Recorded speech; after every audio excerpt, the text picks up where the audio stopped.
A very good evening to all, brothers and sisters in the Dhamma. Today is 10 December 2024.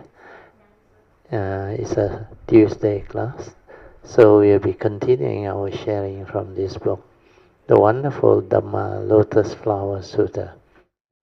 Let us compose our mind, develop the faith, Saddha, Virya, then mindfully we shall commence the Puja chanting. 南无本师释迦牟尼佛，南无本师释迦牟尼佛，南无本师释迦牟尼佛，南无观世音菩萨，南无观世音菩萨，南无观世音菩萨，南无阿弥陀佛，南无阿弥陀佛，南无阿弥陀佛。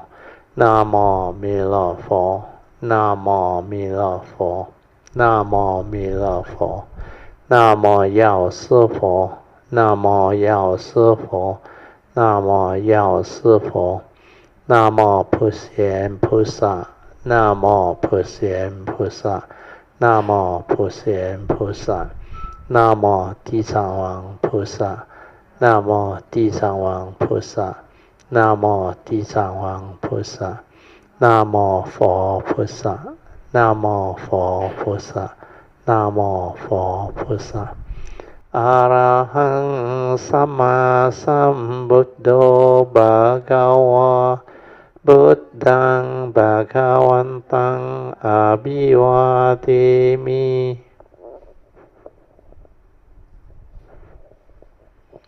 สวากขาโตภะคะวะตาธัมโมธัมมังนัมมัสสามิ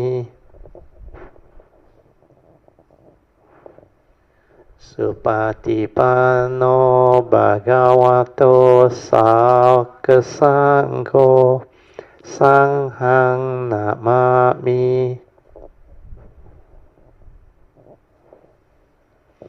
นะโมตัสสะภะคะวะโตอะระหะโตสัมมาสัมพุทธัสสะนะโมตัสสะภะคะวะโตอะระหะโตสัมมาสัมพุทธัสสะนะโมตัสสะภะคะวะโตอะระหะโตสัมมาสัมพุทธัสสะบุตตังสรณังกัจฉามิธัมมังสรณังกัจฉามิสังฆังสรณังกัจฉามิดุติยัมปิบุตตังสรณังกัจฉามิดุติยัมปิธัมมังสรณังกัจฉามิดุติยัมปิสังฆังสรณังกัจฉามิตติยัมปิ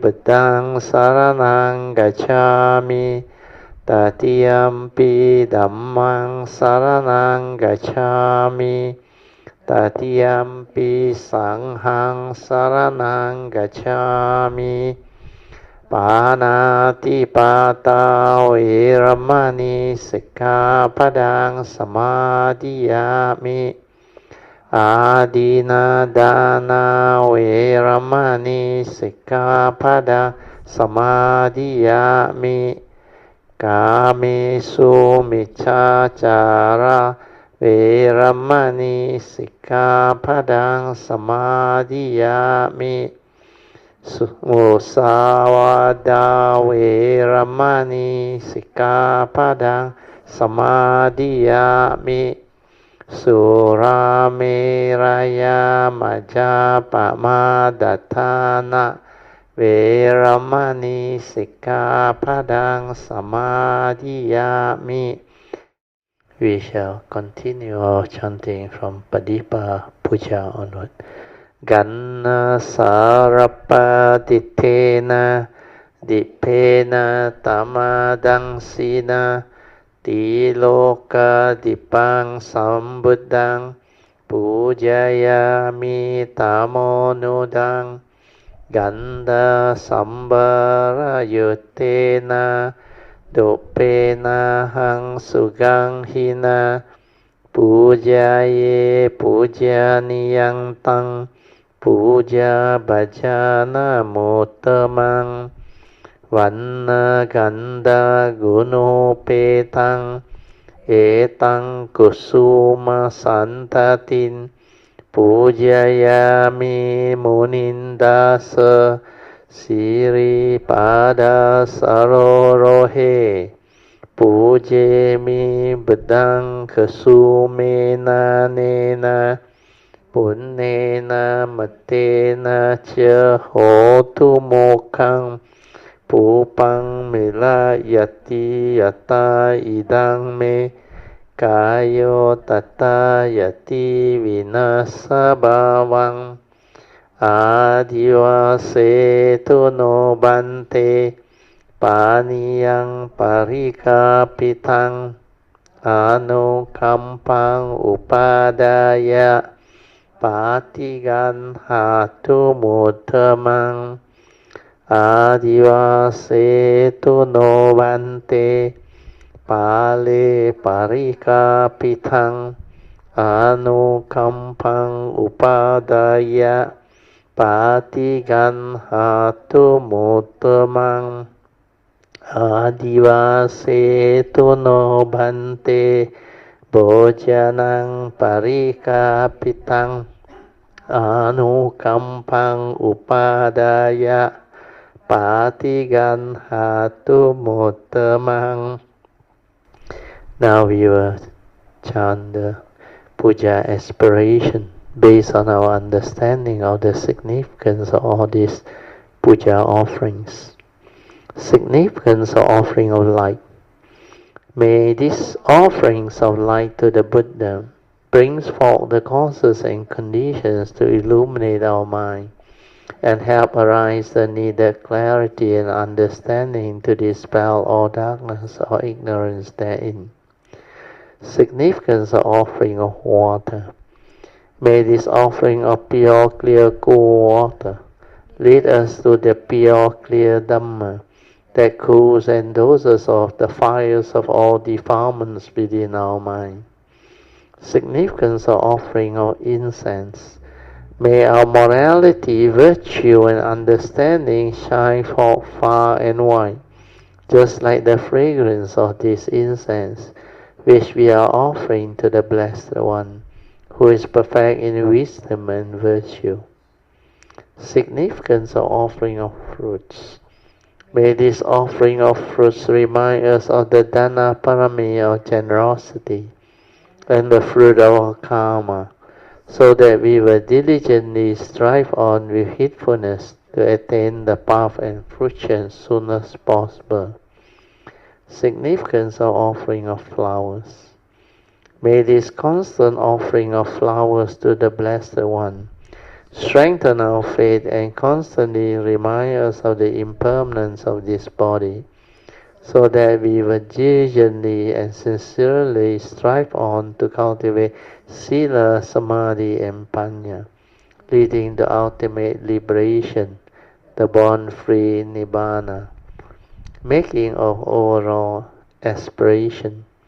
By the power of this merit, born of these offerings, may our spiritual faculties of Saddha, Virya, Sati, Samadhi, and Panya be further strengthened until they become balas or powers.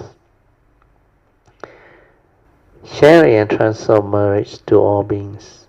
May these merits be shared and transferred to all beings without exception, especially to those who have the condition and affinity to receive them. Sadhu, sadhu, sadhu. Okay, let us pay respect. Triple jam. Buddhang pujemi. Dhammang pujemi. Sanghang pujemi. For those who are new, you can just relax your body and mind and let go of everything. No need to think, no need to worry, just allow the mind to settle down and maintain silence within, quiet.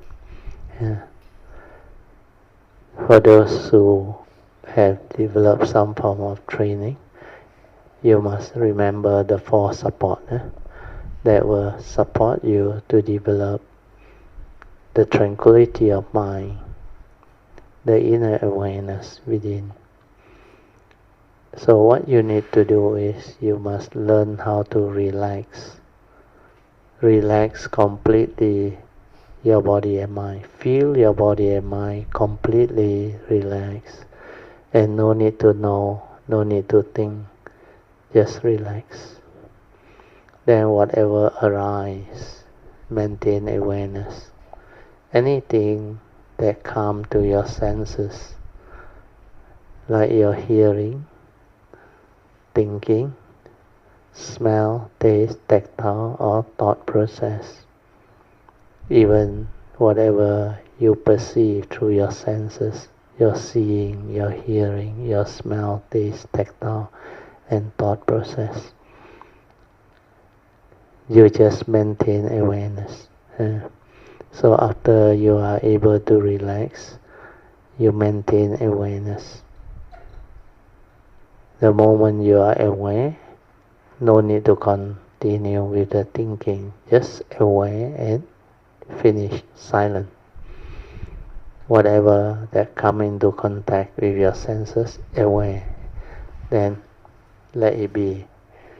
Maintain the ability to be quiet, peaceful, and silent within. So ability to relax and maintaining this silence is very important. Then continue to let the mind settle down until the ability to become very quiet, very peaceful, stabilize. These are the first 3 support that can help you develop the quiet mind, the peaceful mind, the inner awareness within. When you are aware, there is no thought. You're just in a state of complete relaxed inner awareness. And when you are aware, there is no thought. You just develop the ability to be aware. Means experience the tranquility, the stillness, and the silence within. Then for those who already have the ability to develop the inner awareness through the mindfulness training or awareness-based training, you can stay at the heart area. Then let it detect whatever vibration or heartbeat that you can sense, become sensitive of. So whatever that comes to your awareness, feel it, and allow the mind to be with it. Then let the nature develop its own internal movement. Means you move on to the 4th support, which is trust. Trust your nature to develop the meditative peace, the inner peace and inner calmness. So silence everything, maintain awareness at the heart area, and just allow it to be. Whatever arises, follow. Body and mind move as one. Your awareness and the vibration or heartbeat or whatever that you come to perceive, just let it become one. Then this will enable the meditative movement to develop within. So developing the inner awareness is very important. This is what we call training your mind to be very quiet, very peaceful, and very still, to allow you to return the heedless thinking mind to its original state of tranquility and stillness. And that mind is just aware, nothing else. So I will set the alarm for 30 minutes and you continue to train. Those who are familiar with object of meditation, you can use the object of meditation to anchor your mind. Then relax into it, maintain awareness, and let the mind settle down until it becomes very quiet and very peaceful. So this is awareness-based meditation. Okay, you can slowly, mindfully come out of meditation. Try to maintain whatever inner peace, inner calmness, and inner awareness that you have developed for as long as you can. Invocation to the Devas. In this universe, in the entirety, let the deities come here. Let them hear the good teachings of the King of Sages, which gives heaven and release, Nibbana. This is the time to listen to the teaching. This is the time to listen to the teaching. This is the time to listen to the teaching. Samanta Chakawalisu Atra Gachantu Devata Saddamang Munirajasa Sunantu Sakamokadang Dhamma Savanan Kalo Ayang Badanta Dhamma Savanan Kalo Ayang Badanta Dhamma Savanan Kalo Ayang Badanta Namo Tassa Bhagavato Arahato Samma Sambuddhassa. Namo Tassa Bhagavato Arahato Samma Sambuddhassa. Namo Tassa Bhagavato Arahato Samma Sambuddhassa.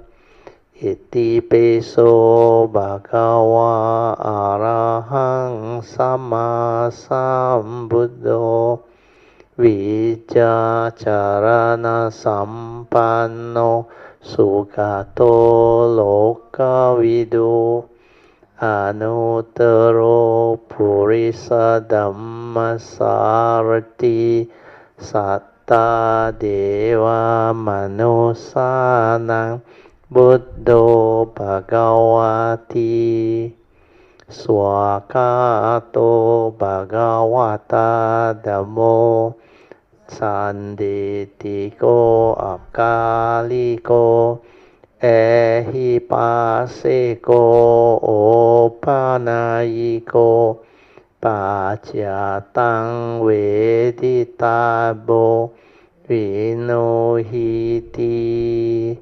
Supatipano Bhagavato Sangho Ujupatipano Bhagavato Sangho Nyayapatipano Bhagavato Sangho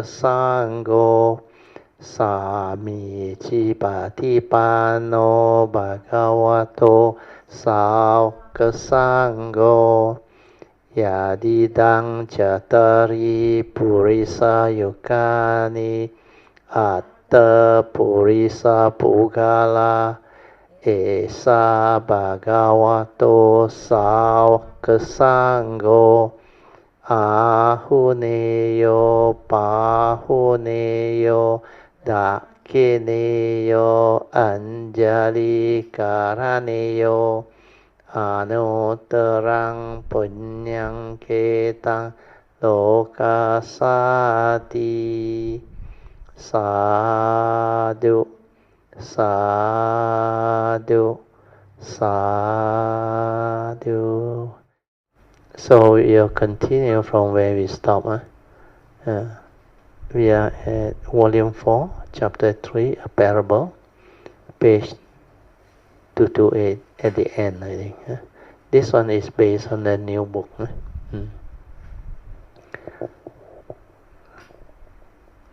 So Master Hsuan Hua continued. He said, I have not finished the topic of being beaten up.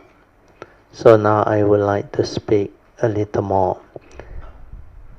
As practitioner or cultivator of the Buddha Dharma, we must pay attention to the practice of patience or cultivation of kanti. Kanti is patient endurance.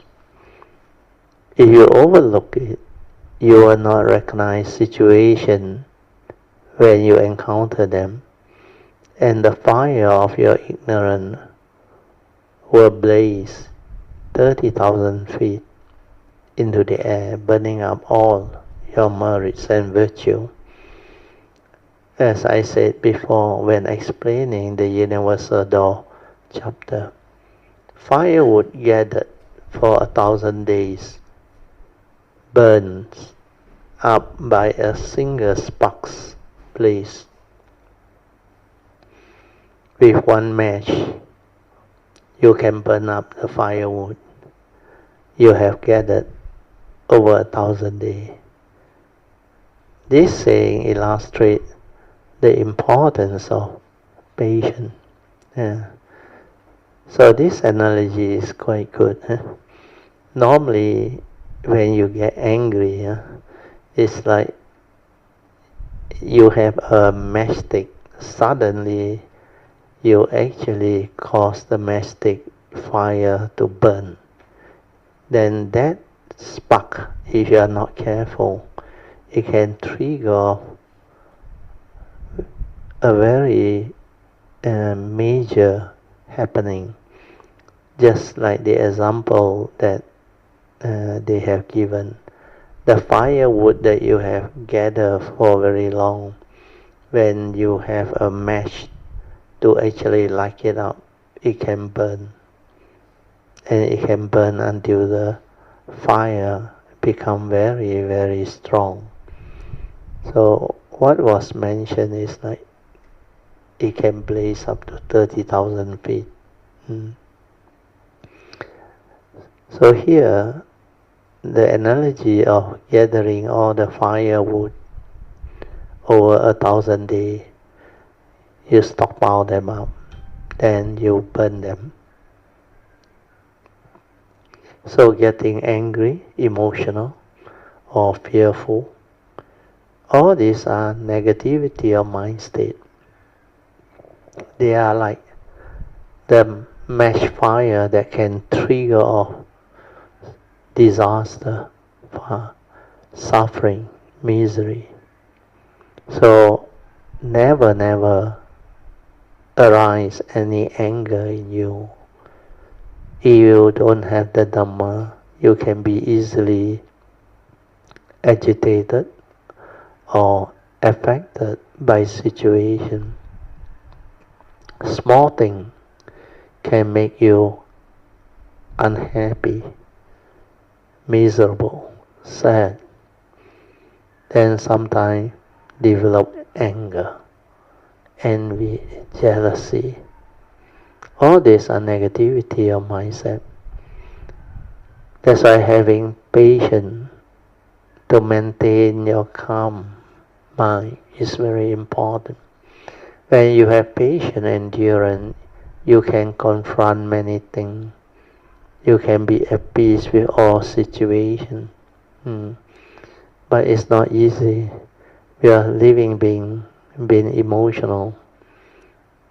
Whatever they hear, smell, taste, tactile, feel or think, or even recall through memory, it can trigger off emotional negativity.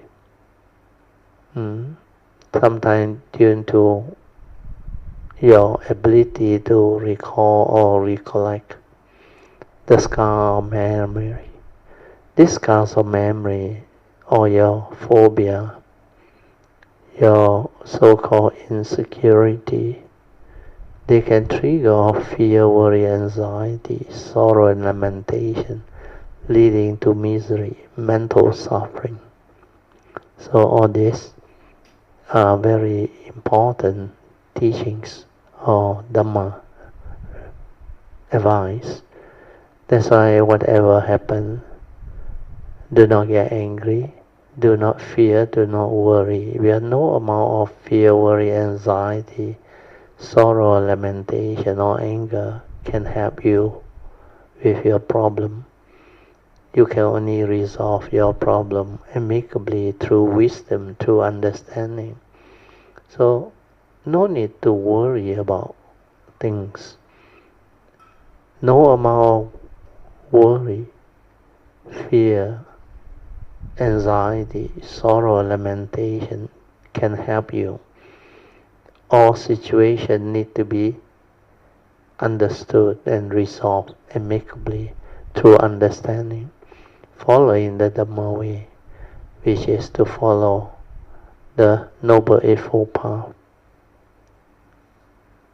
That's why cultivation involves, finally, the cultivation of wisdom. We are developing the cultivation of this Noble Eightfold Path factors. Okay, I read on. With one match, you can burn up the firewood you have gathered over 1,000 days. This saying illustrates the importance of patience, which we have gone through. We should take a look at ourselves. Do we have afflictions? Affliction means mental suffering, unhappiness, sometimes sorrow, lamentation, depressive mind state, negativity of mind states.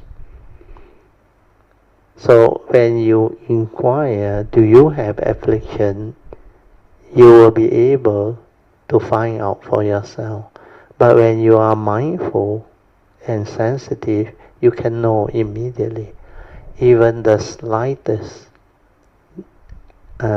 uneasiness or very subtle fear, worry, anxiety, you can detect them.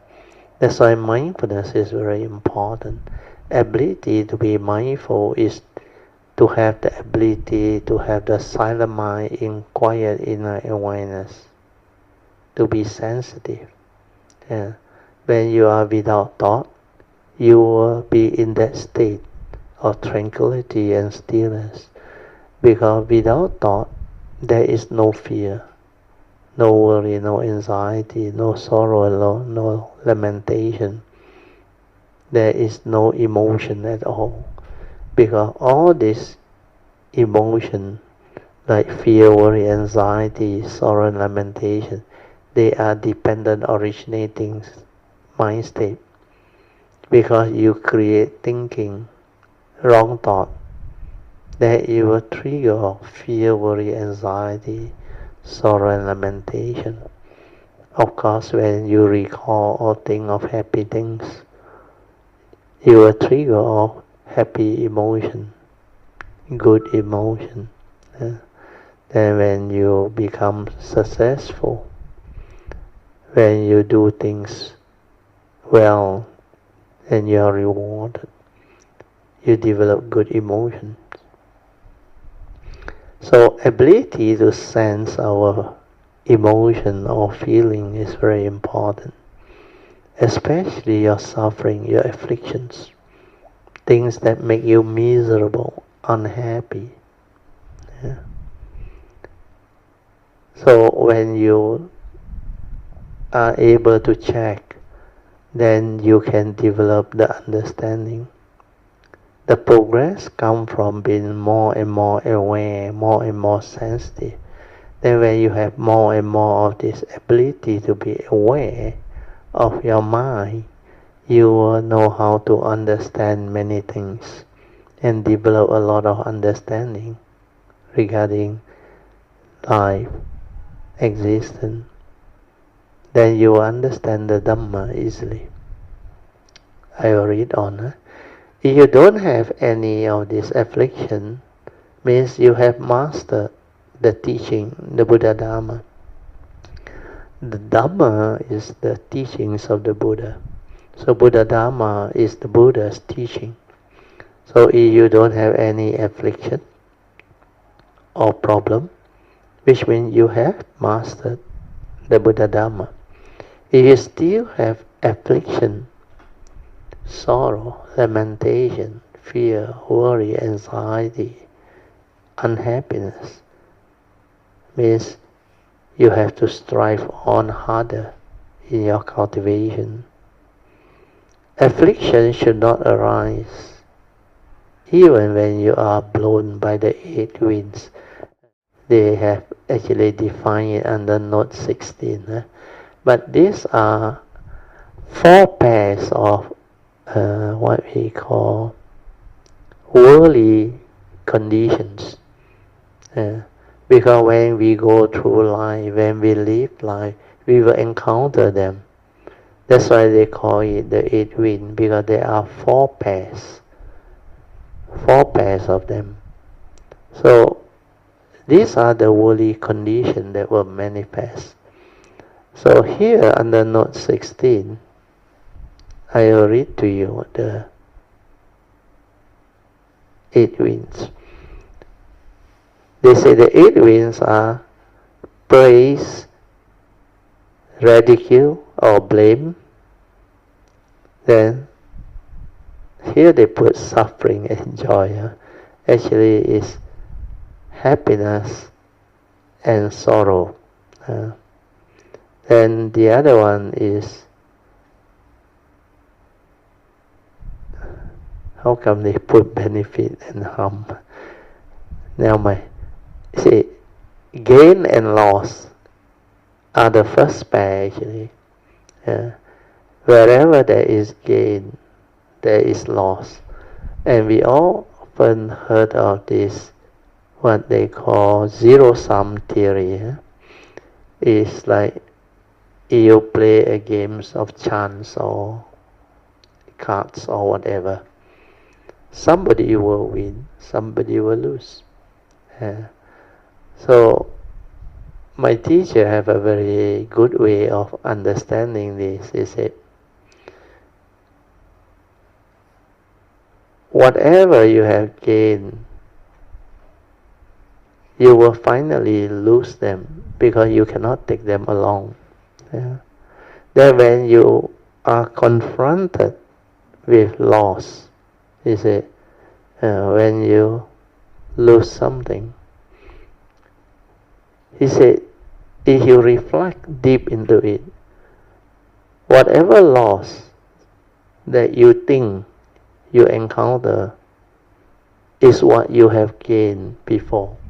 Because before you have not, he always said.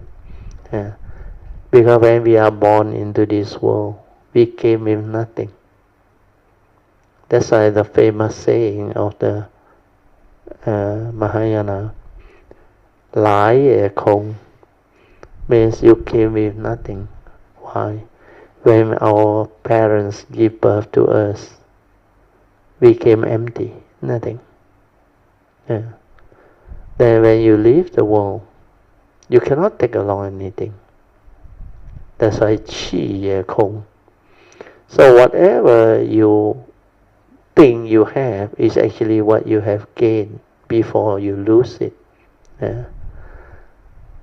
But there is one aspect of thing that people felt very difficult to comprehend and understand, because when they go and leverage, when they go and borrow, sometimes it's to do business, sometimes it's they want to make back what they have lost.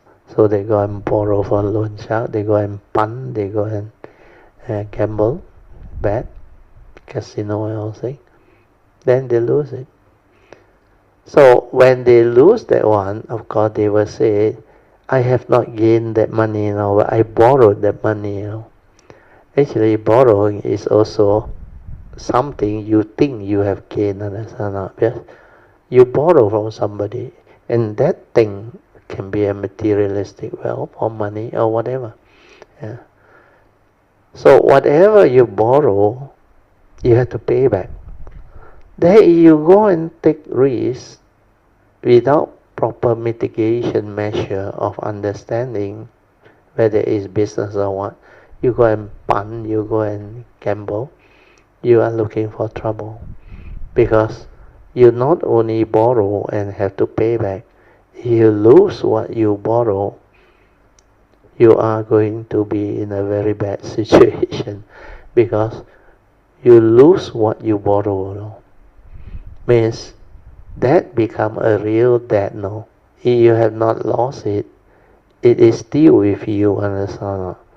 Maybe help you to tide over your difficult period, smoothen your cash flow, keep your business going, or keep your household going.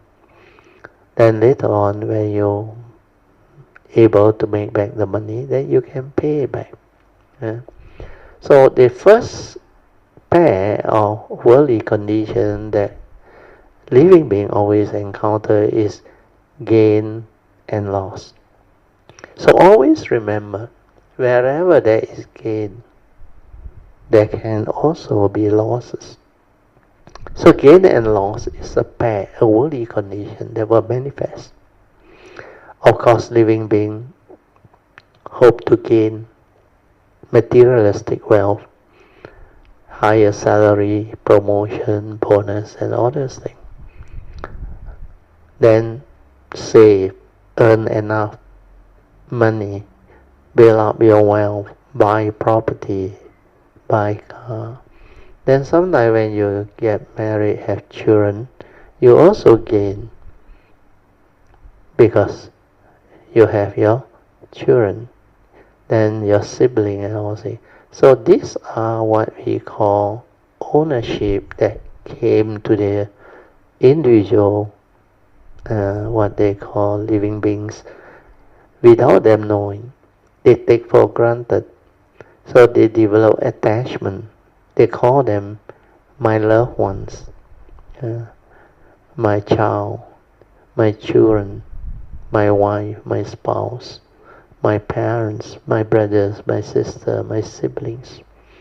So all this you think belong to you. But like the Buddha said, everything that is born into this world is also of the nature to cease, or finally will have to pass away. So birth and death are reality. They arise and it will follow. It goes the way of nature. So when you understand this, then you must be careful of this worldly condition, the first pair. So gain and loss, when you understand, then when it comes to investment, trying to own things or whatever, when you have this Dhamma understanding, then you will not be afflicted. You will know how to confront them without any problem at all. Because you know these are reality, worldly condition. If I am not careful, I will lose them. Wherever there is gain, there will be loss. These are worldly conditions. You have to accept the reality. And the reason behind is not important unless you want to learn the skill of investment or what we call building up wealth to develop the ability to gain all this through the proper means, not through crooked way, because there is a law that governs moral intention behind all our action, speech and thought process. So if you do it through unscrupulous way or immoral way, then whatever you gain, when the karmic repercussion or karmic fruition arise, you reap what you sow. then you will have to face the consequence of that karmic friction. So all these are what they call the worldly conditions, Dhamma. Then the other one is praise and blame. Always remember, when you do well, people will praise you, especially when we are young. When we behave, do well, our parents tend to praise us. When we go to school, when we do well, again there will be praise. But then one day you will make mistake, then people blame you, people scold you, people will say, how come you are so stupid now? So here Hsuan used the word ridicule. It's actually praise and blame. Then the other one is happiness and sorrow. So happiness and sorrow are very common worldly conditions. Throughout the day, when you live your life, when things go your way, normally you become joyful, happy. But when things don't go your way, when you encounter the first noble truth, reality of birth, old age, sickness and death, separation from loved ones and prized possession, when you are with people whom you don't like, when things don't go your way, when you cannot get what you want, when your expectations in life are not met, you suffer. So all these are the teaching.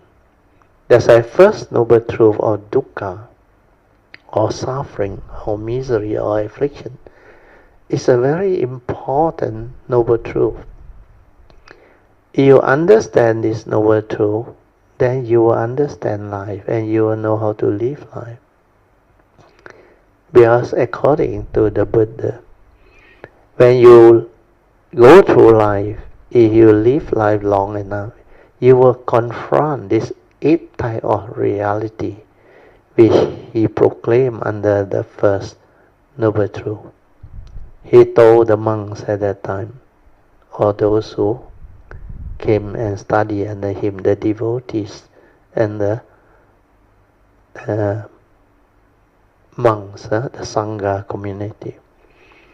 He said, there is this first noble truth that proclaims the noble truth of dukkha. He said, what constitutes dukkha, or suffering, or misery, or affliction? He said there are 8 types of worldly condition, reality within life and existence.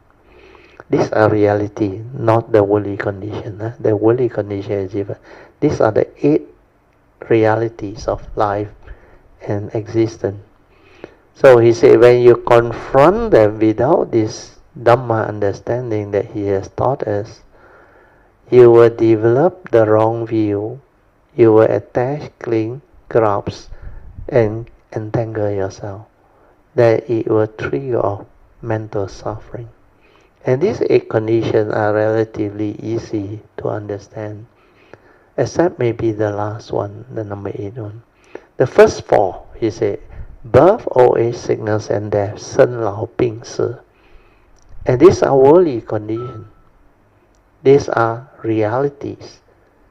Every living being that is born must go through old age, sickness and death, even getting injured, disease or whatever. But finally, with birth, there will be death. That's why with birth comes the whole mass of suffering, followed by old age, sickness, injury and death. Then separation is also a very great reality. Separation can happen in many ways. The Buddha said, when you lost your loved ones, when you lost what you thing you own and possess, means your business, financial crisis can trigger off business collapse or failure and losses. Then when you are confronted with situations where your wealth, your property, things that you hold on to dearly get stolen or encounter tragedy like nature's disaster, tsunami, or even hurricane, fire, etc., like the recent flood, and also I think happening all over the world. You have what they call very severe type of wind condition. They call by various type of names, hurricanes and very severe typhoon. Then also we have what we call separation from loved ones, people whom you actually have relationship. Then all this separation can be through natural death or disease or illness, traumatic disease and illness like heart attack and all those things. They can just die and separate from you. Then sometimes due to accident. Then sometimes maybe due to unforeseen circumstances. Like today the news I think in Thailand, somebody went for massage and he just died. Then sometimes it's due to earthquake, then building collapse, and various type of nature's disaster. Then the next one is when you are with people whom you don't like. That one is very common too. These are realities, especially those who have stepmothers, step-parents, or people who are not so responsible in their duty. They tend to create what they call child abuse or sexual harassment, or even the kids in school. Sometimes they have to confront the gangsterism, bullies and all those things. So when you are with these people whom you don't like, especially mother-in-law or step-parents, you can actually develop what they call mental suffering, affliction, when you are being abused or physically harmed. Then the next one is when things don't go your way, when your expectations in life are not met. You expect your loved one to understand you, your good friend to understand you, your boss to promote you, but then that reality doesn't happen. Somebody else get promoted. Then when you are in trouble, even your thought will tell you, how come my own brothers and sisters also never come and help me? How come my neighbor like that? So unfriendly. So these are the situations that living beings will confront. Then there is also what we call career problem. When you are with the bosses that are not friendly, that actually put a lot of pressure on you. They call it management by fear and harassment. They harass you and put fear into you to deliver. So all these are the realities. Then finally the Buddha said, in short, it's due to your own scarcity, self-delusion, that belief that this so-called human being, for our case, the form and mind, you say, the five aggregates, is real, is you, is what you are. When you deludedly grasp and cling and hold on to this five aggregate, then you suffer, is it? For example, the first aggregate, the physical body, the human form.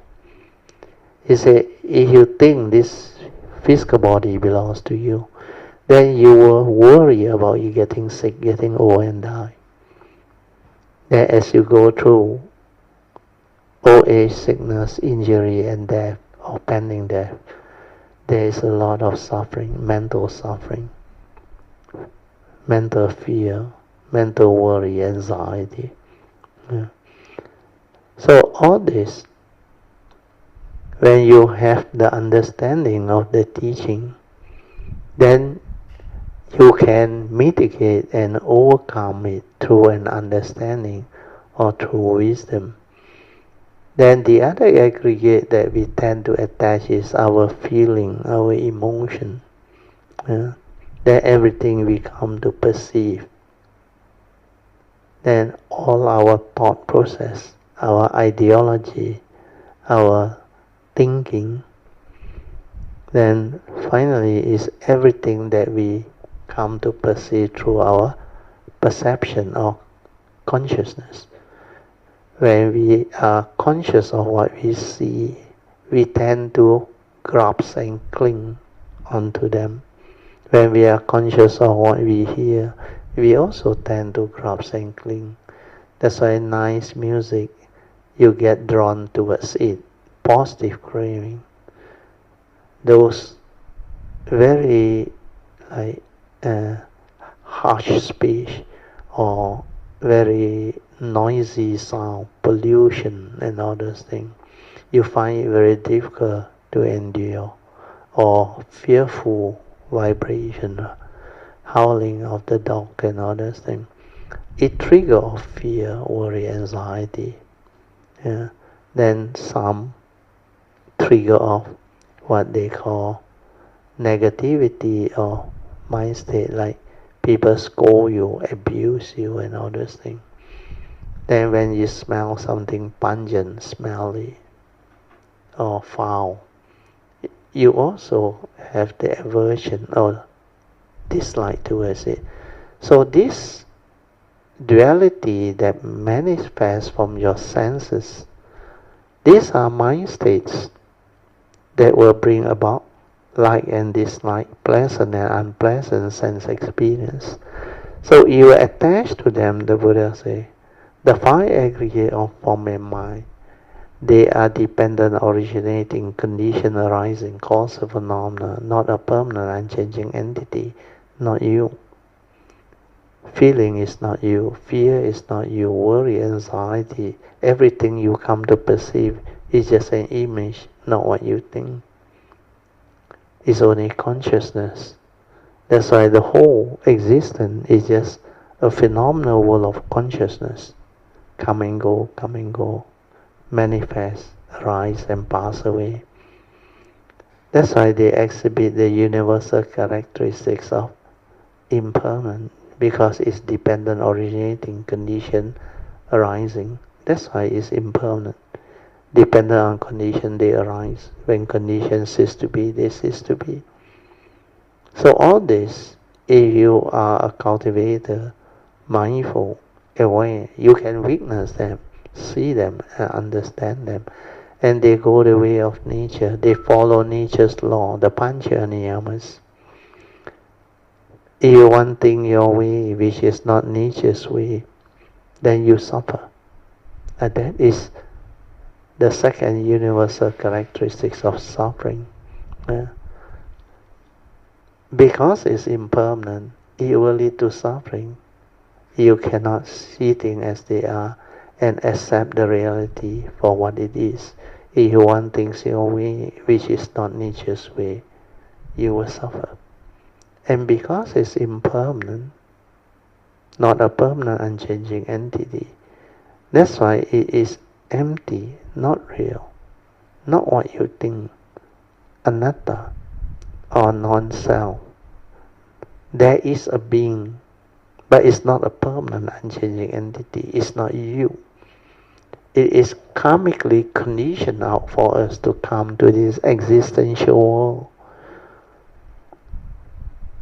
to go through life, to experience all of the ups and downs of life, to experience karma, to go through the karmic process, to fulfill our vows, our ambition, and to develop the cultivation, the understanding, the perfection of the teaching, so that we understand life and we can live life. So understanding the first noble truth of dukkha will lead us to the clear understanding of life. These are reality that every living being have to confront if they live life long enough. So when you confront them with wisdom, you don't suffer. Where the second noble truth, the Buddha explained very clear, there is a cause behind all this suffering, like birth, old age, sickness and death, separation from loved one, when you are with people whom you don't like, when things don't go your way. So in short, it's due to your sakkayatiti that condition you to grasp and cling onto the five aggregates of form and mind that he called dukkha. So when you understand this, then you know the second noble truth, as explained by the Buddha, is that it is due to your sakkayatiti, self-delusion, that condition your grasping, clinging to the five aggregate of form and mind that he called dukkha or suffering. So if I know what is suffering, and I know the cause behind suffering, then I can understand life better. I can mitigate my life so that I don't have to suffer. That's why the third noble truth is suffering need not be. Enlightenment in the here and now is possible. Cessation of suffering can be realized. Nibbana can be realized. Yeah. Then the Buddha never stopped there, he said. There is a fourth noble truth that explains to the cultivator. The noble eightfold path is that if you cultivate this noble eightfold path, it will give you the wisdom to overcome all suffering.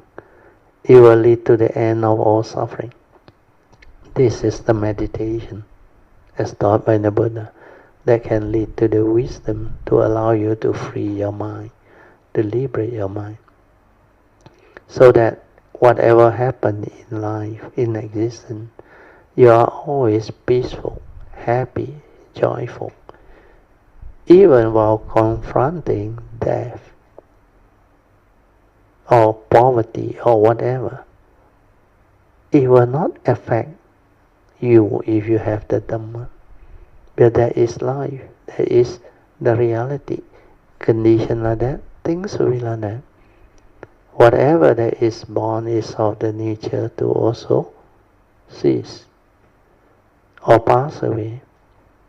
So that which has been born has already come to pass. And the Buddha always said, no amount of sorrow and lamentation can bring back the dead. Then why must you grieve over separation of a loved one?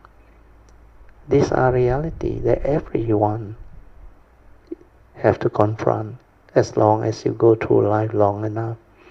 And when the reality hits, it is a reality. We have to accept. Then we are at peace. Then we move on. Otherwise you will project your thought and lament. Why like that? How come it happened to my loved one? Yeah. Then the thought will project and trigger. If I have not done this, this would not have happened. If I have not said this, this would not have happened. But these are not reality. The reality is happened already. Like car accident happened already. You get angry, no use. You blame people, no use. You have to confront it, resolve it with understanding and wisdom. That's why resolve it amicably, using the Dhamma way, which is applying the Noble Eightfold Path. Okay, we go back to the sharing. So at least I explain the Four Noble Truths. So I will continue to read on, then you understand. Affliction should not arise even when you are blown by the eight winds. So the eight winds we already know. First is gain and loss. Then happiness and sorrow. Then the praise and blame. Then fame and ill fame. So fame and ill fame, actually this one is very common. When you do well, you develop a lot of fame. People praise you. But when you do something wrong, they will punish you. And they will say a lot of bad things to you. And it develops the opposite. That's why it is a worldly condition, the four path. So whenever you confront this, if you have the Dhamma, you will not be affected because these are reality. Even the Buddha was not free from the eight worldly conditions, especially praise and blame. Many occasions he was praised, but some occasions he was also blamed. Like the Chincha incident and other Jataka story. So this eight condition, Master Shenhua continues. He said, the other day I told a story about SuDongPo. This is a famous poet. That was an example of how difficult it is to remain unmoved by the eight winds. I go back to the note. I didn't finish the notes. Okay. So here they have the explanation of SuDongPo. The following account for SuDongPo is adapted from the Master's commentary on the Avatamsaka Sutta, chapter 14. SuDongPo, Su. During the 1037 to 1101. This one must be AD, after Anno Domino, or never mind. Is the way they label. During my time, we call it BC, before Christ, and AD, Anno Domino, or what something. So it was during this 1037 to 1101. The famous poet and the scholar of the Song dynasty in China experienced some special states in meditation and composed a verse describing them. So according to this story, there is this verse from SuDongPo. Bowing my head to the gods among gods, the light from my hair curl shines throughout the universe. The eight winds cannot move me as I sit upright on a purple golden lotus. So wishing to show off his skill, he sent his verse to his friend, the Zen master Huo Yin, abbot of Jiangtian Monastery, also known as Gold Mountain Monastery, in Zhenjiang. Zen master Huo Yin read it and wrote in a reply, Fang Pi. So he said, like sarcastically, he said, bullshit. He said, means you are You are talking rubbish, actually. But in Mandarin, it's very good. Fang pi means, he said, you farted. He said. When SuDongPo read this, he got so angry. He stormed across the river and asked the Zen master, "Why did you write such a word? Fang pi, fat, on my verse." Then the Zen master for Yen replied, "I thought you said the 8 wind couldn't move you. How come my 2 little fat," they say, can blow you over across the river all the way? So SuDongPo realized that his skill has not really reached that level of enlightenment that can enable him to say that in the poem, that the 8 wind cannot disturb him. So SuDongPo realized that his skill couldn't match up to the Zen master.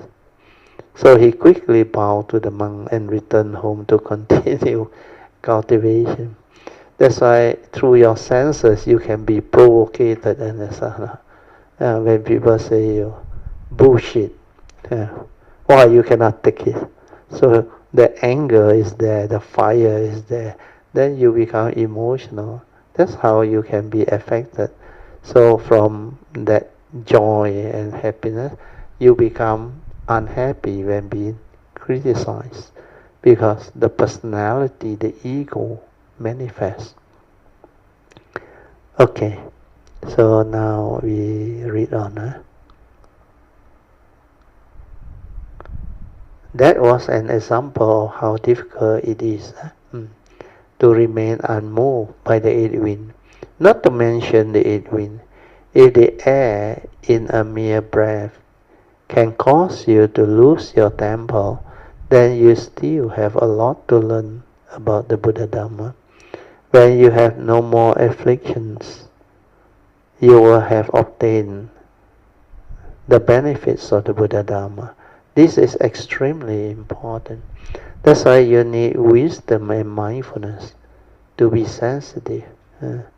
In fact, after you cultivate your heart there, very sensitive. That's why you cannot do that thing anymore. No? You cannot flare out anymore. You cannot be affected. No matter what happens, it is just aware there. There is no reality, or that you will know how to see things as they are and resolve things amicably.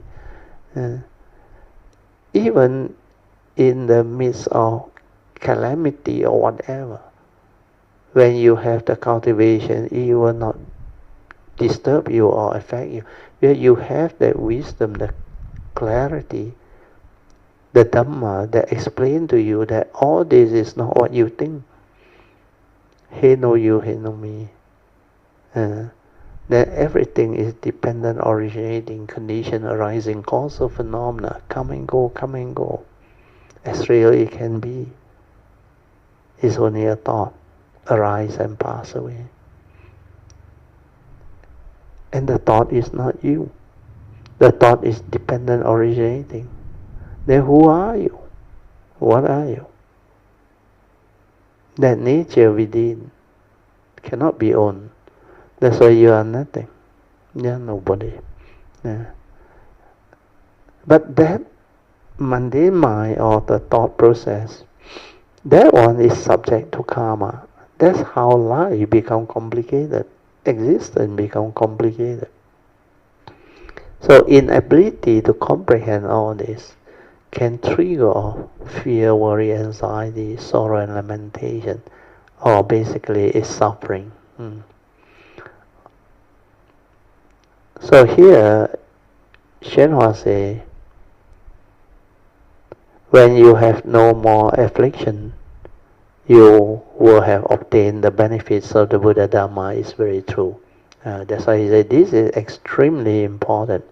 Therefore, it's crucial for us to cultivate patience, khanti. But this one must come with wisdom. Without wisdom, you suppress your emotion, no use. You might think that no one criticized me, but actually many people berated me in my face. But I just let them be, letting them scold me and hitting me as they please.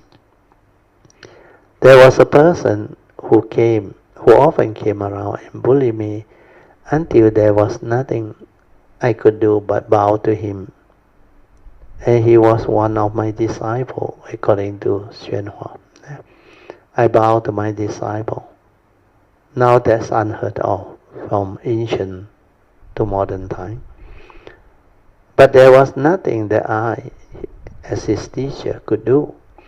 I would rather not mention his name, or you will all start bowing to him, and that would not be good. Okay, I think we stop here.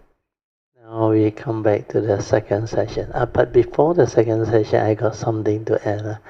The story about SuDongPo, the Pa Feng Chui Putong, actually it doesn't end there. There was another part. You see, according to the Zen story, he said, this SuDongPo, the poet, he thought he enlightened, where he got a very good meditative experience.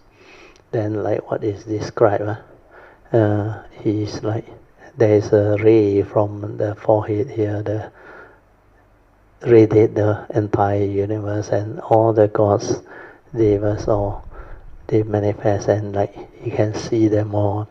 Then he believed he's enlightened. He said the eight wind cannot disturb him. Pa Feng Chui Putong means the eight wind cannot sway or disturb him anymore. And he delivered the message over to the master, the teacher. Of course, they had to send it over the river to the island where the foreign Zen master is. So the master, being enlightened Zen master, he knew that this guy has not realized, otherwise he wouldn't write like that. So he put the bullshit, means fang pi. In Mandarin is like you letting go gas. It means you are bullshitting. So when the poem reached him, he saw the comment, he was very angry. Straight away, without hesitation, he took the boat and crossed and confronted the teacher. How can you say this and write such comment below my poem? So the Zen master looked at him and said, I thought you say the eight wind cannot blow you, but I just one fart you already blown over to my abode, the island. Then he realized he has made a big mistake. I mean, he is not there yet. Then the Zen master looked at him and said, okay, I give you another chance, he said. Then the Zen master pointed to the table. But he didn't say it's a table. He said, what is that? So this disciple is SuDongPo also, I think. He replied, table lah! Now whack again, this time with that Zen ruler. Wow! He got so angry. How can you do that to me? He said, you say you enlightened? I asked you what is that? You say it's a table. How can it be enlightened? Because according to the Surangama Sutta, perception of form is consciousness. I mean, you still got mundane thought process. Whereas it's non-perception is wisdom. The direct seeing, there is nothing, no word, nothing. Then he said, after I whack you, you can still get angry, Your anger is still so greatly manifested now. And what type of enlightenment is this? That's why after that he toned down. He seek forgiveness, then pay his respect and left. And this Zen story was very good because the SuDongPo Sutta, perception of form is consciousness, whereas it's non-perception is wisdom, is very profound and very beautiful, and you can understand the wisdom behind. You will really have a lot of understanding developed, because the way our form and mind perceive things is normally through the consciousness. We don't have the direct seeing. That's why we tend to perceive through memory. We label. Then we got concept, we got idea, we got words. So all this manifests the phenomenal world. Then we attach, we cling, we grasp, we give meaning. That's how suffering comes to be. Then we entangle ourselves and cause our own affliction through delusion. Whereas it's non-perception means, like the newborn baby, you can see things as they are. That is the reality. Condition like that, things will be like that. Then no word, nothing. That's why we will not argue, understand now? Because we don't label. We don't use our own views, opinion, conditioning and belief system to label and describe. Then a lot of argument already. A lot of what we call division already, discrimination. Everybody look at things, describe it differently, understand? Depending on your background, your training and your understanding. Then the problem with the human mind is when you perceive something and label it, then the discriminative mind will come in and actually give rise to a lot of commentaries, or we call verbalization, and the mind will start to chatter and create meaning. And this is how the direct seeing way of seeing things is so different from the normal perception. That's the reason why in the SuDongPo Sutta is repeated. He said, perception of form, always remember, everything that you come to perceive within the phenomenal world, all the form, when you can label that form, means it's consciousness. It's not the direct seeing. Direct seeing, don't perceive anything on. The pure awareness, just aware, without word, nothing.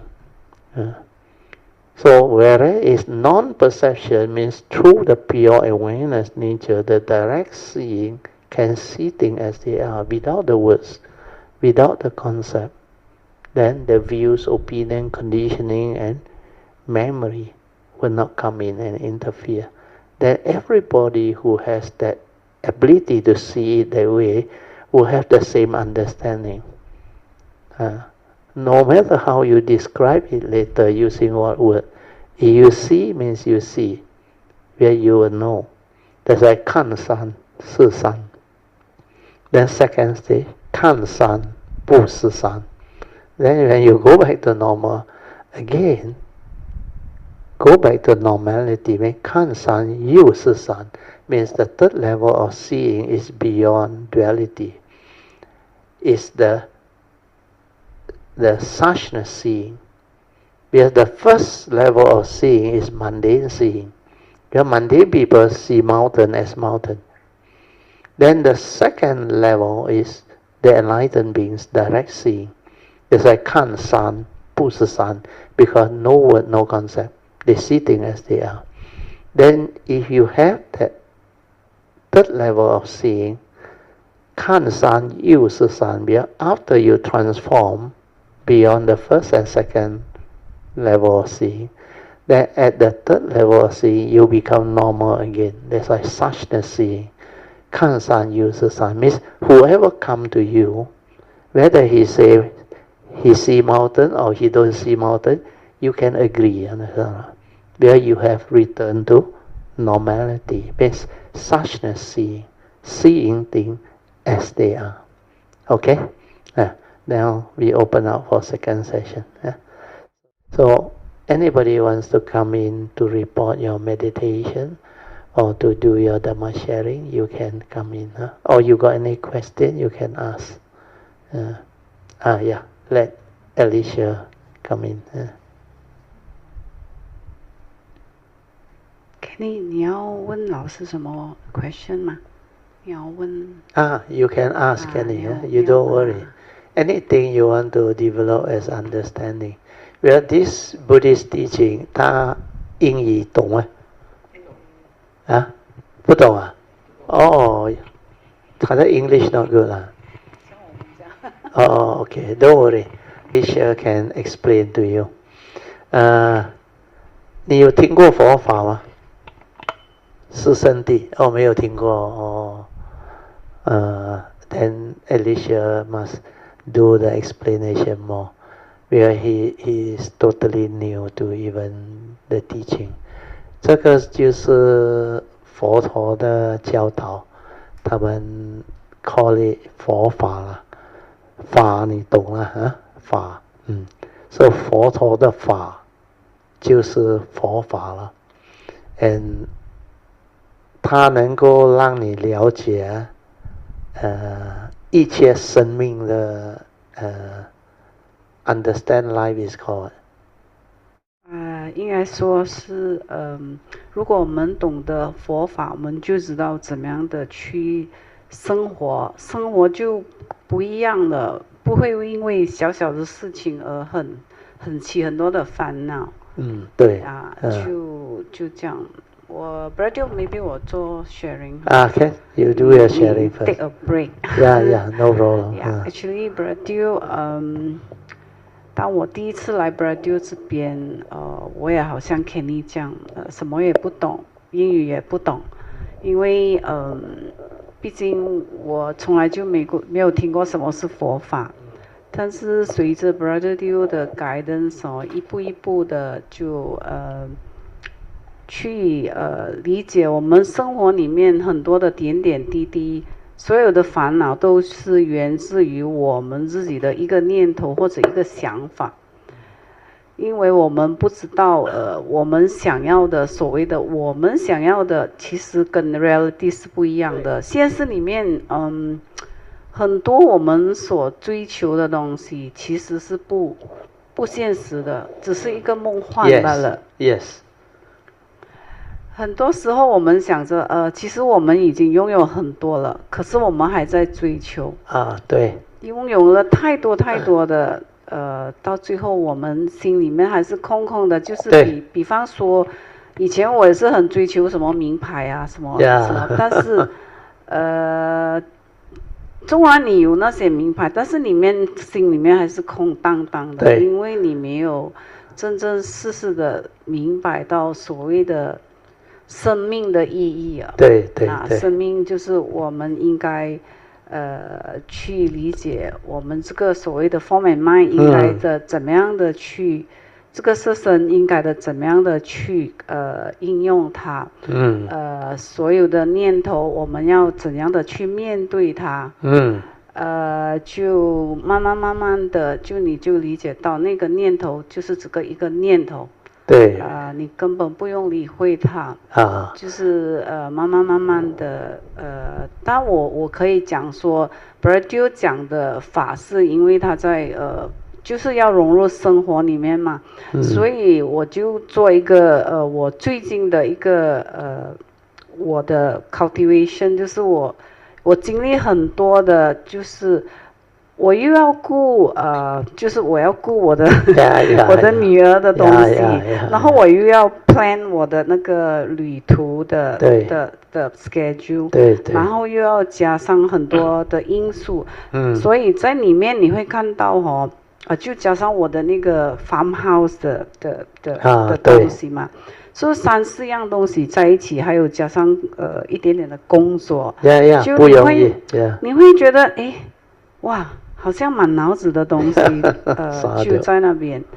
但是有一天我的工人问我，你的屋顶你要怎么做啊？我说我不知道该怎么做，我就 try to 用我的那个 thought 去就是我的想法去理解，但是我觉得很苦Brother，他就是不能去一直想。对，他再也不可以用这个想法的去一直怎么样的去解决。然后我就把它放一边，然后该做什么就做。然后到我们出去去了吃了饭回来，然后当我一坐下来的时候，我抬头一看哦，诶，我终于理解什么，就是说。它好像这个 clutter 这个，它这个什么云叫散啊，全部没有了，然后你就它的行运啊，在那边跑动，对，它就没有了，然后你就知道怎样去解决，对然后就是 Krishnamurti quote 的那个 The problem unfold itself 啊，我就终于明白了。所以这个里面呢，就是我理解到很多事情，当我们不能解决的时候。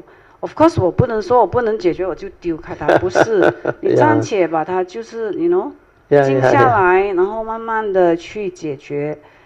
它就是给你 understand 到，其实当下你的所谓的你要解决，你用你的 thought 你是解决不了，不行的，你解决不了。但是你一定要有 clarity 啊，那个正念啊 ，awareness 啊，那个 awareness 啊 must be there， 那个 awareness 在那边的时候啊。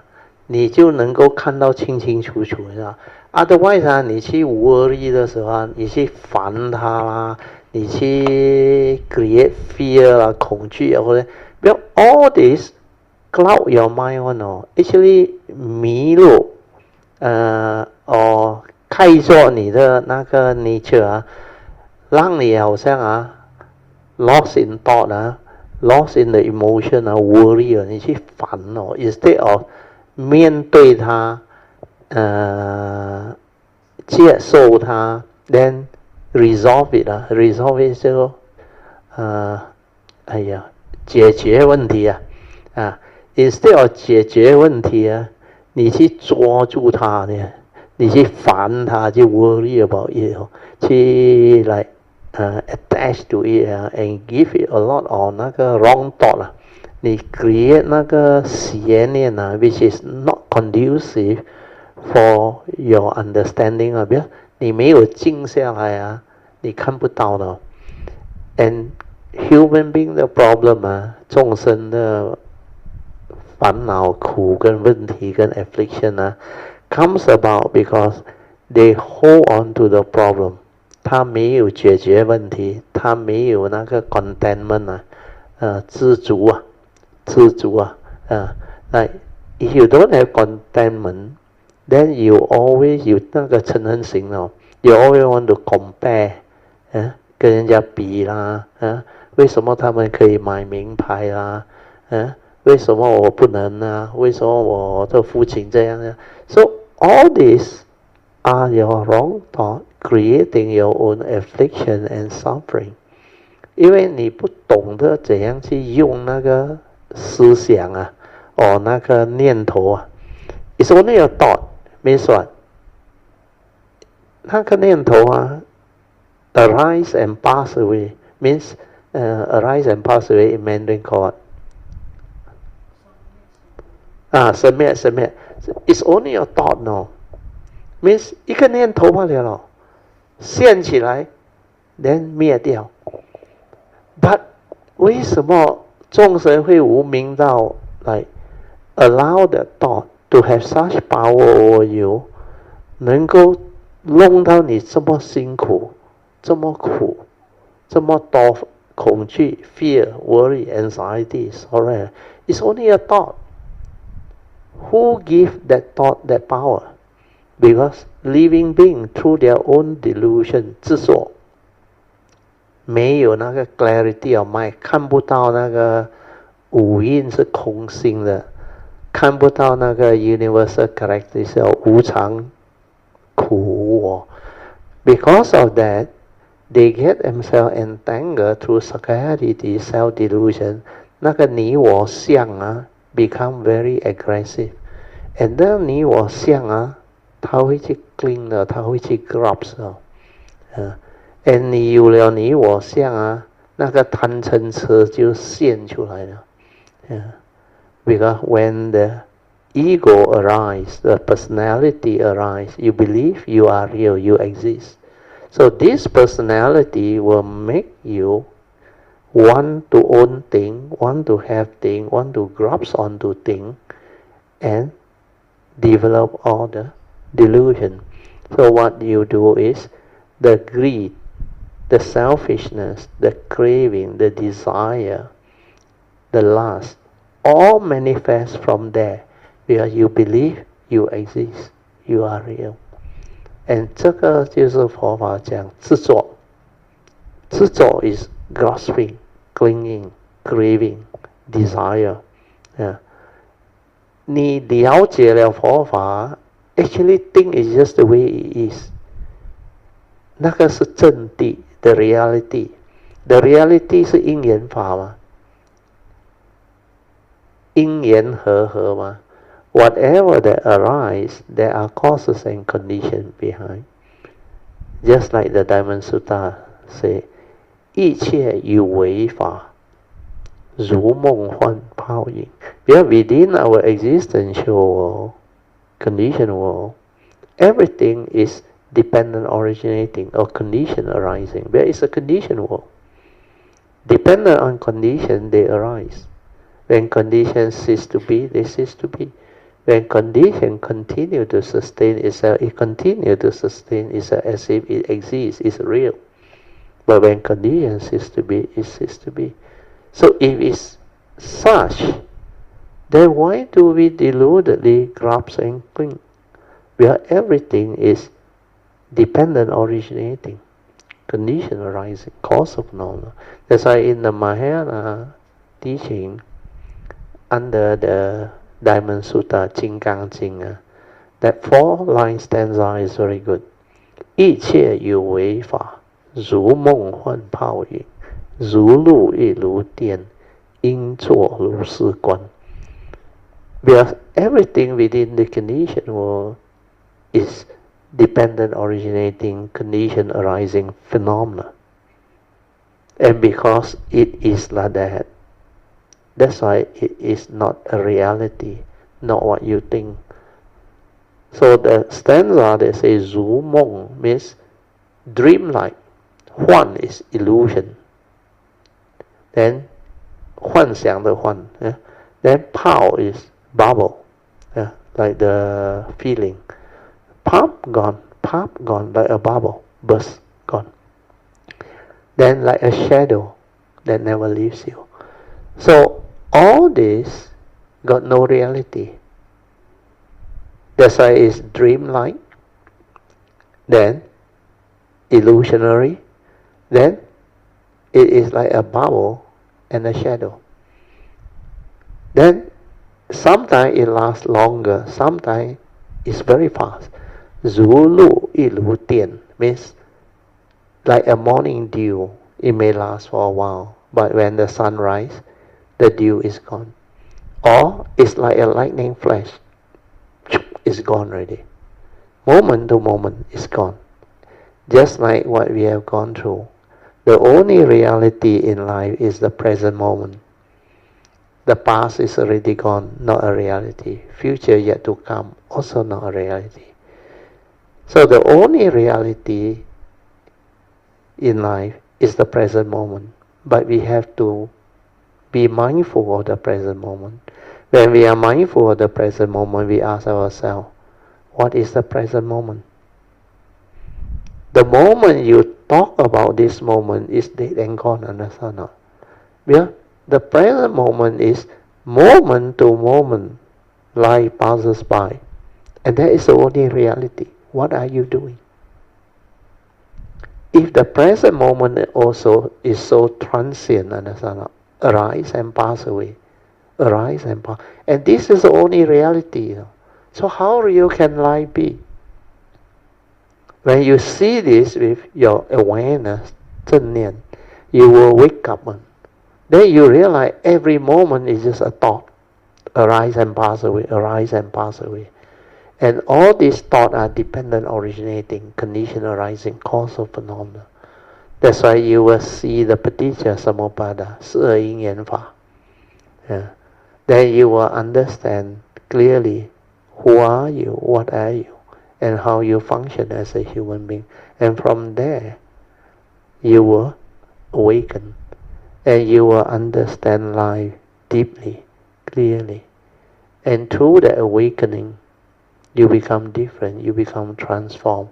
Then nothing in this world can cause you delusion, can delude you and cause you suffering or misery. Then you can live life. You can develop the clear understanding of life. Then life becomes meaningful, beautiful. And you can really get to realize the pristine beauty and wonders of life. Then from that moment onward, your life changes. You become totally different. That everything is just the way it is. No more fear, no more worry, no more anxiety, no more problem. And this is what the teaching is. Then it is also like, to me, the Buddha's teaching, Forfa, is like the secret of life. 生命的什么 secret is called 谜呀，秘密啊，秘密，生命的秘密 the secret of life. So when you understand the secret of life, you understand life, then you know how to live life. Later maybe Alicia explain to Kenny on the way back, because I English educated, my Mandarin very limited, and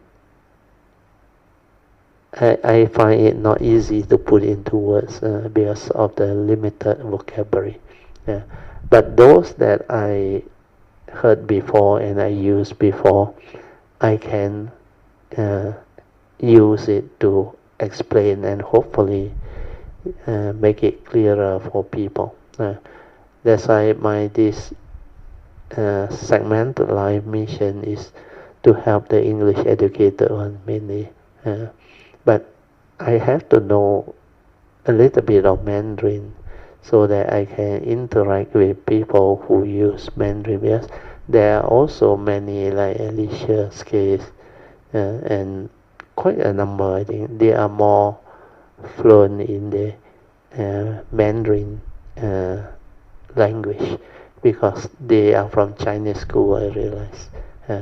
And when they read the Mandarin, it helps in the understanding, because the Mandarin would really stand out, especially the Dhamma shared in the Mahayana tradition, Mandarin teaching.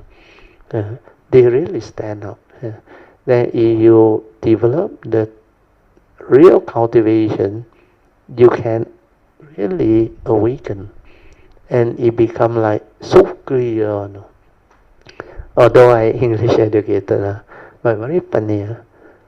This life, I never really have a formal Chinese education. Since standard 1 until university, I was all English educated. I only studied the POL, People's Own Language. I think standard 4 onward, I think. I got 1 week, 1 lesson. For standard 4, standard 5, standard 6. After that, I never have any Mandarin education. And the funny thing is, when I learn the Mandarin, I find it so easy to like pick it up. But I go by listening. Because you ask me to write, I cannot. I can only recognize some word, but ask me to write, I cannot. Maybe my own Mandarin name, I know how to write. That one my father teach me. So what is important is, later on, after I did the cultivation, then I actually was listening to Master Hsuan, Hsuan Sangren. The Mandarin he speak, according to my wife, is the China type one, very different one, but very funny. I English educator, I listen. When he speak the Dhamma, I can understand him.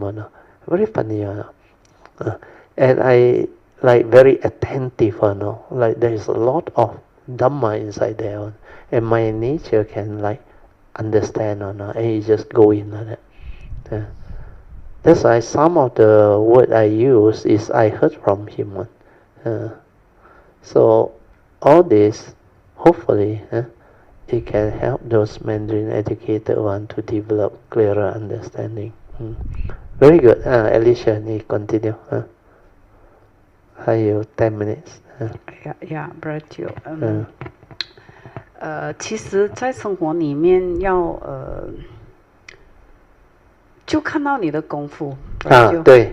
因为当你在处理事情的时候，你能不能很怎样讲，很坦然的去面对，不被它所干扰。对。就是做不了的就先放下来，然后第二天你可能你有一个更清晰的脑袋，对，然后你就把事情就好好的做。对。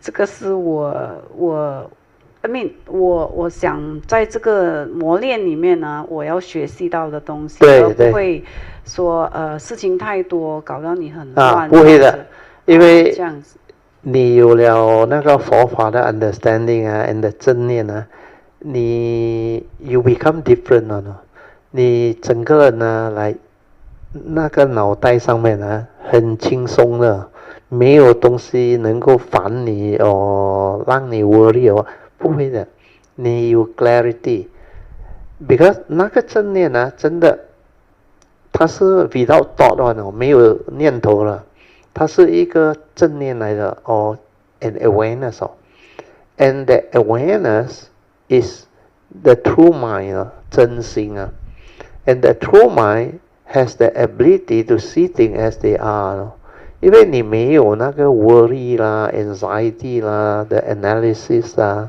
那个 wrong thought so 你有那个 clarity so when you have the clarity you can see things clearly when you can see things clearly then 你可以 inquire what actually happened then 你会去看到清清楚楚你就懂得怎样去处理去解决那个问题你不会去烦不会给它影响到去 hold on to it and worry about it.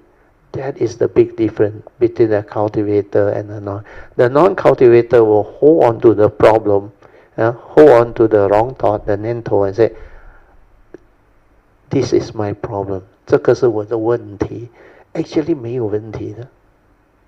If you perceive things with negativity, then it become a problem. 比如你去 worry about it 嘛If you don't worry about it, 你就接受 like I said just now, the first noble truth reality. These are reality of life and existence 每个人都要面对的。为什么我们不能够面对？面对了就去处理解决问题and 解决问题很容易的。You no need to like worry. 哎呦，我不懂我不知道怎样去处理现在的年代有那个 internet 你去问朋友很多人会给你意见的，好的意见那你自己有了佛法你能够遇到那些人他们讲是贵人会帮你的不过你没有 take care of karma 你如果乱敲人骗人搞那个不三不四的的karma我带你去荷兰你也是会遇到那些骗你的啦你前世因怎样去骗人怎样去害人你就会遇到那些人他就是like do the same to you 种因结果if you plant the seed of wholesomeness you reap the fruit of wholesomeness If you plant the seed of evil, you reap the fruit of evil. 就好像你吸毒get involved with the drugs and all those things. So maybe this life you become the pusher. 你去吸毒So in future, when the karmic repercussion come, you become the victim. 人家会卖那个 drug to you， 你会遇到那些吸毒的人because this is what we call karma， 种因结果，种善因结善果，种恶因结恶果。Then Master 宣化my refuge teacher, he always warned the cultivator and the human being. He said, 你了解了那个因果的道理最重要是不要种错因结错果。That is the most important advice. Don't plant the wrong seed and reap the wrong fruit. That's why 了解了因果，你就懂得怎样去处理你的 life， 你的生命。Otherwise not easy. Because everything you do, the law of karma is very fair. It will manifest back exactly the same way. What you do to people, you reap what you sow. Do good begets good, do evil begets evil. So you plant the seed of evil, you will reap the fruit of evil. And 这个道理没得改的，因为它是因缘法，它是 the law of karma， 因果轮回。So what is important for him to understand is this teaching, 佛法 can help living being understand life, live life, and be free from all suffering. Yeah, brother, actually, 其实我是最好的一个见证。其实我也是从 depression 走出来。对，16年。在 depression 的我忧郁症的那一段时间我的生活是非常非常的痛苦的。而且你的头这边每天很重，因为它很多那个念头。生病还有所有一切。所以佛法对我来讲是一个非常，我也不能用言语去表达，但是它就是很奥妙和很珍贵、很珍惜。对我来讲，我这一世人能够遇到 Brother Dew， 能够接触佛法，还有我的贵人 Vincent 他们带我来这边，所以我也希望Kenny 在这里受益。因为真的，只要我们跟着佛陀的教导，然后 Brother 的 guidance 就我们就能够，因为他第一个那个六度波罗蜜，我们从布施开始，就然后持戒，然后慢慢你就会知道这个整个的佛法的奥妙。希望大家也能够 benefit from。感恩大家，阿弥陀佛。阿弥陀佛。好啊，你佛陀的古道 Mandarin 那个你也是本好哟。你也是本好，Kenny。给 Kenny， 那个是 Mandarin 华语版，你去读那本书不错，then 你就能够了解我。But what I explain is in English, it is not easy for him. But as he read through 那佛陀的古道的 Buddha's ancient path, then 他问你。跟你 discuss then he will understand more. Okay, very good. Yeah, Brother, 那我第一次来，你也是给我那本书。对，我也是给你那本书。非常好的一本书，感恩。佛陀的古道。So let us rejoice. Sadhu, sadhu, sadhu. Okay, so now we will share merit, transfer merit, then we will end the whole sharing session. Akasata ca bhumata deva naga mahindika punyang tang anumoditva cirang rakantu loka sasana ettavata camehi sampadan punya sampadan sabbe deva anumodantu sabbasampati siddhya idang me nyati nang hotu sukita hontu nyatayo idang me nyati nang hotu sukita hontu nyatayo idang me nyati nang hotu sukita hontu nyatayo devo asatu kalena sasa sampati heto cha pito bhavatu loko cha raja bhavatu dhammiko imina punyang kamena mame bala samagamo satang samagamo hotu yawa nivana patiya sadhu sadhu sadhu. Okay, you can now pay respect mindfully to Lord Buddha, Guanyin Bodhisattva, and all the worthy ones. Then we end the whole session. Thank you. Sadhu.